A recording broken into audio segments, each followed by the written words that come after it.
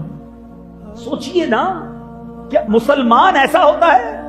کیا مسلمان کسی کی تکلیف کا باعث بنتا ہے؟ بزرگان دین کے واقعات کو سنیں، عقل حیران ہو جاتی ہے کہ کسی کو ذرہ برابر تکلیف نہ ہو، انہیں اس بات کا خیال رہا کرتا۔ یہی امام اعظم کی کیا بات ہے۔ ایک بار آپ کے بارے میں آتا ہے کہ آپ اپنے کسی غیر مسلم، مسلمان نہیں تھا، غیر مسلم بندہ تھا، اس کو قرضہ دیا تھا، اس کے یہاں قرضہ وصول کرنے کے لیے تشریف لے گئے۔ اتفاق سے اس کے مکان کے قریب آپ کی جوتی پر، آپ کے چپل پر کیچڑ لگ گئی۔ کیچڑ چھڑانے کے لیے امام اعظم نے اپنے چپل کو جب جھاڑا تو وہ کیچڑ اچھل کر اس مقروض کی، اس غیر مسلم کی دیوار پر جا کر لگ گئی۔ آپ پر خوف خدا کا غلبہ ہوا، پریشان ہوئے کہ یہ جو غیر مسلم ہے اس کی دیوار میری وجہ سے خراب ہو گئی ہے، اب اگر میں کیچڑ نکالتا ہوں تو دیوار کا رنگ خراب ہو جاتا ہے، اور صاف نہیں کرتا تو دیوار خراب رہ جاتی ہے۔ اسی شش و پنج میں ہیں، اسی ٹینشن میں ہیں کہ اب وہ شخص باہر نکلتا ہے، دروازے پر امام اعظم ابو حنیفہ رحمۃ اللہ تعالی کو دیکھتا ہے، سمجھ گیا امام اعظم آئے ہیں، قرض کا تقاضا کرنے آئے ہیں۔ کہتا حضور تھوڑا سا وقت دے دے، تھوڑا ٹالم ٹول کرنے لگا، ابھی پیسے نہیں ہیں، تھوڑا مزید ٹائم دے دیں۔ اللہ اکبر، امام اعظم کا تقویٰ دیکھو، خوف خدا دیکھو، حقوق العباد کا خیال دیکھو۔ امام اعظم کہتے ہیں کہ بھائی مجھے معاف کر دو، عاجزی کے ساتھ کہتے ہیں مجھے ذرا معاف کر دینا، مسئلہ یہ ہے کہ میں تمہاری دیوار خراب کر بیٹھا ہوں، مجھے بتاؤ میں تمہاری دیوار کیسے صاف کروں، مجھ سے یہ غلطی ہو گئی ہے۔ وہ شخص ہکا بکا رہ گیا کہ مسلمانوں کا امام ہے، لاکھوں لوگ جس کے پیچھے ہیں، میرے دروازے پر آ کر چھوٹے سے معاملے پر مجھی سے معافی مانگ رہا ہے۔ اے میرے بیچ اسلامی بھائیوں، ایسے اسلام نہیں پھیلا، ایسے ہی بزرگوں نے دلوں میں وہ قدر و منزلت حاصل نہیں کی۔ وہ مقروض، وہ غیر مسلم پتہ ہے کیا کہتا ہے؟ کہتا حضور ایک کام کریں، دیوار کی کیچڑ تو صاف ہوتی رہے گی، میرے دل میں جو بے ایمانی کی کیچڑ ہے پہلے وہ صاف کیجئے۔ جو مذہب اتنا پیارا ہو، اس طرح معافی کا درس دیتا ہو، مجھے کلمہ پڑھائیے اور مجھے مسلمان کر دیجئے۔ امام اعظم کے ہاتھ پر کلمہ پڑھ کر وہ مسلمان ہو گیا۔ یہ ہے اسلام، یہ ہے خوبصورتی اسلام کی۔ اگر ہم سے کوئی ایسی غلطی ہو جائے اور کوئی بندہ باہر آ کر کہے یار تم نے میری دیوار خراب کر دی، تو کیا ہو گیا بھائی، خراب کر دی تو کون سا تمہارا بڑا نقصان ہو گیا ہے؟ تھوڑا سا ہی تو ہوا ہے، اس پہ باہر نکل آئے ہو، باتیں کیا کر رہے ہو؟ ارے ایک تو قصور کیا، ایک تو چوری، دوسری سینہ چوری، دیواریں بھری تو دیتے نا۔ جس نے جو نئی پروڈکٹ بنانی ہے وہ ہر دیوار پہ جا کے چوکنگ کر دینی ہے۔ کسی کا گھر ہے، کسی کی دیوار ہے، وہ بیچارہ بار بار رنگ کرواتا ہے، تھوڑے دنوں بعد پھر آ کے کوئی اپنی پروڈکٹ لگا کے چلا جاتا ہے۔ نہ جانے کوئی ڈاکٹر کی ایڈورٹائز لگاتا ہے، کوئی حکیم کی ایڈورٹائز لگاتا ہے۔ اللہ کے بندو، یہ حقوق العباد کی پامالی ہے۔ بغیر اجازت کسی کی دیوار کیسے رنگ سکتے ہیں آپ؟ ایک امام اعظم ہیں کہ ان کے پیر سے کیچڑ لگ جائے تو انہیں بے چینی ہو جائے، پیر کسی کے پیر پر رہ جائے تو خوف خدا سے بے ہوش ہو جائے۔ ادھر کسی کا مال دبا کر یار دوستوں کو فکر ہی نہیں ہوتی ہے، دے دیں گے نا بھائی، جب آئیں گے جب دے دیں گے، بار بار کیا گھر پہ پیسے لینے آ جاتے ہو؟ یہ وہی بندہ ہے کہ جب اس کو قرضہ چاہیے تھا تو اس کے گھر کے دھکے کھاتا تھا۔ ارے بھائی تمہاری بڑی مہربانی، میں وقت پر پیسے لوٹا دوں گا، میرا بہت بڑا مسئلہ ہے، زندگی بھر احسان مند رہوں گا، تمہارا یہ احسان کبھی نہیں بھولوں گا، میرے بچے تم کو دعائیں دیں گے۔ اور اب وہی بچے دروازہ کھول کر کہتے ہیں ابو گھر پہ نہیں ہے، جاؤ، کیا بار بار آ جاتے ہو؟ پہلے تو دعائیں دینے کے وعدے تھے، اب چپل کھسوا رہے ہو۔ ٹھیک ہے، آج وہ بگاڑ نہیں سکتا تمہارا کچھ، مگر یاد رکھیے گا جو ظالم ہے نا وہ سوچ لے، حقوق العباد کو پامال کرنے والا سوچ لے کہ ایک دن آنا ہے جب مظلوم کا ہاتھ ہوگا اور ظالم کا گریبان ہوگا، ایک ایک روپے کا جواب دینا پڑے گا، ایک ایک پیسے کا جواب دینا پڑے گا۔ اللہ کی قسم، اگر آج تم پر کسی کا حق آتا ہے، آج اس کے پاس جا کر دے دو، آج اس سے معافی مانگ لو، ٹال مٹول نہ کرو، اس کو ستاؤ نہ، کیونکہ اللہ دیکھ رہا ہے کہ تم نے اس کا حق دبایا ہے اور اسی کو تکلیف پہنچا رہے ہو۔ سیدی امام اہل سنت مولانا شاہ امام احمد رضا خان لکھتے ہیں، اگر کوئی شخص کسی کے 3 پیسے دبا لے، 3 پیسے کی آج کے دور میں حیثیت کیا ہے؟ 3 پیسے تو آتے بھی نہیں آج ہیں، لیکن صرف 3 پیسے کوئی کسی کے دبا لے تو قیامت کے دن ان 3 پیسوں کے بدلے 700 مقبول با جماعت نمازیں دینی پڑ جائیں گی۔